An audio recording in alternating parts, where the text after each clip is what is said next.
Hey everybody, it's Sebastian here from Penguins vs. Possums. I wanted to try something different while working on issue 5, so I decided to make one of these sort of time-lapse videos of the artwork as it happens. So welcome to the first ever process video for Penguins vs. Possums. This is from page 1 of issue 5, and as you may or may not know, this is a departure from the way we've done the artwork in the past. Issues 1 through 4 were all done traditionally, pencil and ink on 11 by 17 paper and then reduced. The only thing digital that happened was the grayscaling and the lettering.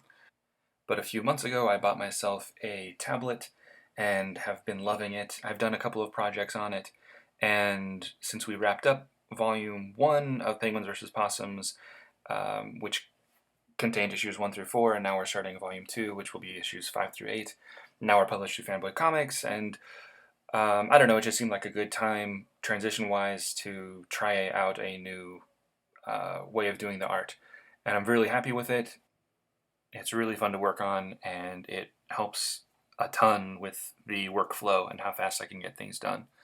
So now I'll get into a little bit of the actual process.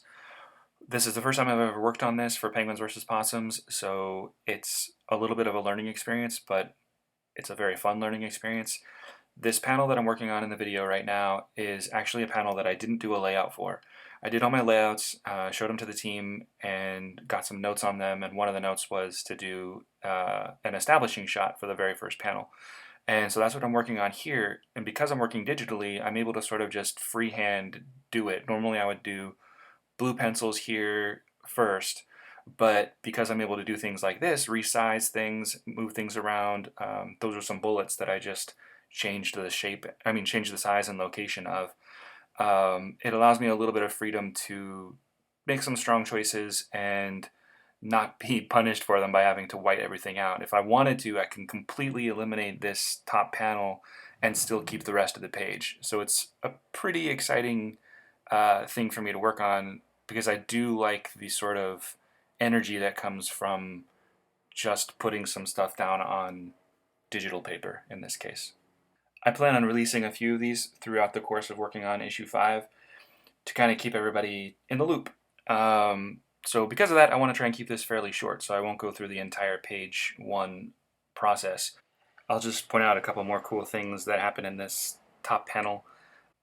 Okay, nobody loves bullet holes more than me. I've loved drawing them ever since I was a kid. But I knew that I was going to want an entire wall full of bullet holes.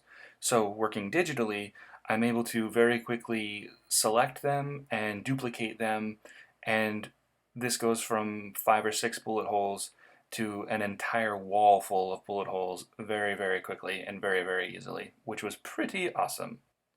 Okay, that's going to be it for this time. Thanks so much for your support of Penguins vs. Possums. Check out penguinsvspossums.com and fanboycomics.net.